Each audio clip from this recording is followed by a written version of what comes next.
very active.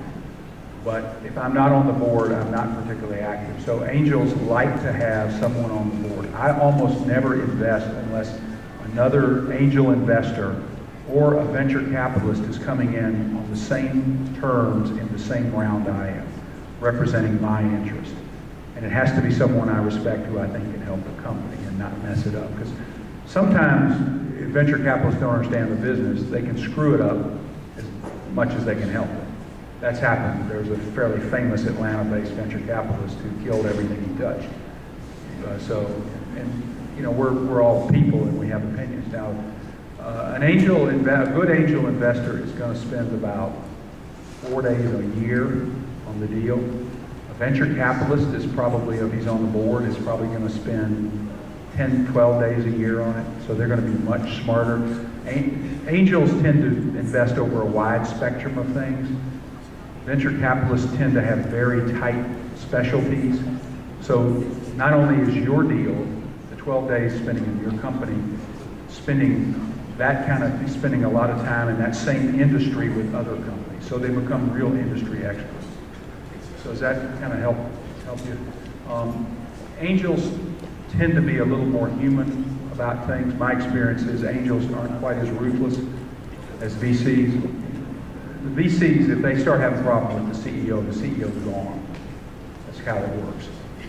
Angels tend to try to work with the CEO a little longer because that's part of what we do. I mean, angels want to give back. Angel investing is a lousy investment vehicle.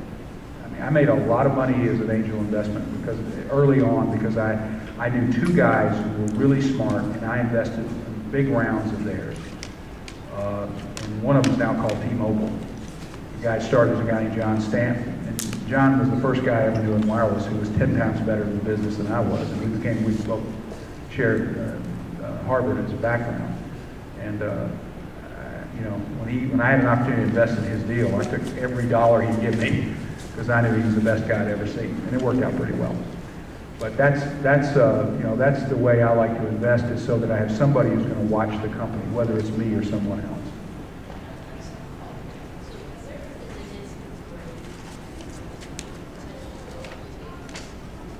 Potentially. Oh. I'm not, most angels don't want to go back to work, or they already have a full-time job. So the answer is the angel almost never takes over. Now that's happened a couple of times. I do know of people who got involved in businesses and took them over because they happen to have expertise. There's one good friend of mine who's an expert in franchise food business. He worked for two of the biggest franchisees, tremendous marketing background. The company was trying to sell to franchises, good technical team, bright young men. They just had no idea how to approach franchisees, so he came in as chairman. So there's an example of they needed that help. He works for free. He's got an investment in it, he's got some stock, but he works for free. So that's an example of someone coming in. Most of the time what they'll do is change out the management. Even the angels will eventually get frustrated and take over control and change out the management. Yes? What's the best team to do a presentation? You mentioned earlier, take your sides, take your drive for the presentation. Well, I think usually your CEO should do the investment, but you have to have your sales and marketing people there. And the worst ones are honestly, and I'm an engineer, but I've spent most of my life selling, and you can tell I'm a salesman, and that's what I do. But is to have your CEO know the business well enough to set it up, but then have your marketing and sales people there so they can help with the presentation. I think that's the best combination. What the product does and why people buy it is what you want to know.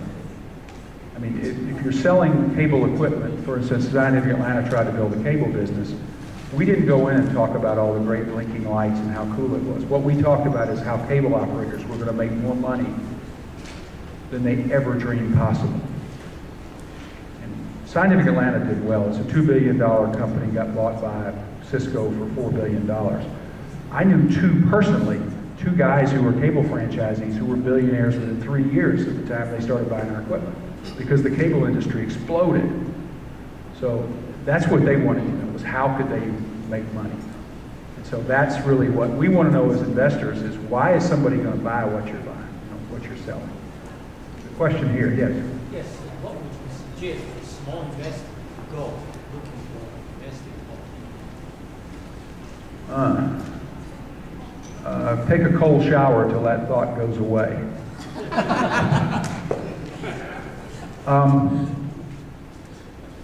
It's, you know, the way angel it's a good way. You need to figure out how much money you're going to wind up investing and start in very, very small chunks. Because we actually at the Atlanta Technology Angels meeting that we had this week, we had a first half hour was a group of us in a panel talking about all of the mistakes we've made in angel investing. And a lot of what you saw there was mistakes we've made, not evaluating the team properly. So understand you're going to make mistakes. And the other thing to understand is follow-on rounds. Almost no company, they'll come to you and they'll say, and they really mean it, that they only need to raise $100,000 and then they can do this and get big. Almost every company needs more and more rounds of money. So if you're going to get involved in a company, understand you better keep probably 3 or 4 times as much dry powder to stay involved in the company. There's very few companies, there's just no other money available. So if you get into an angel relationship, it's almost like getting married. I mean, you can't get out. You just have to say, no, I'm quitting, I'm not giving you any more money, and then your stock becomes pretty worthless. Or you stay involved in the company. So those are some elements of that. Yes? Right now, about this IT, about this invention, you talk about this venture or the VC, those people. And if you have a product that you don't have the prototype to prove what is actually the function of the effectiveness, what's going on? The question was, if you have a really good idea that's going to be a product, but you don't have a prototype so you can display what it's going to do, then how can you get someone to invest in that? And that's one of those dilemmas. The truth is, I think you would have probably a 1 or 2% chance of having that work with either angels or venture capitalists. The exceptions would be, one is if you're someone who has done this 2 or 3 times.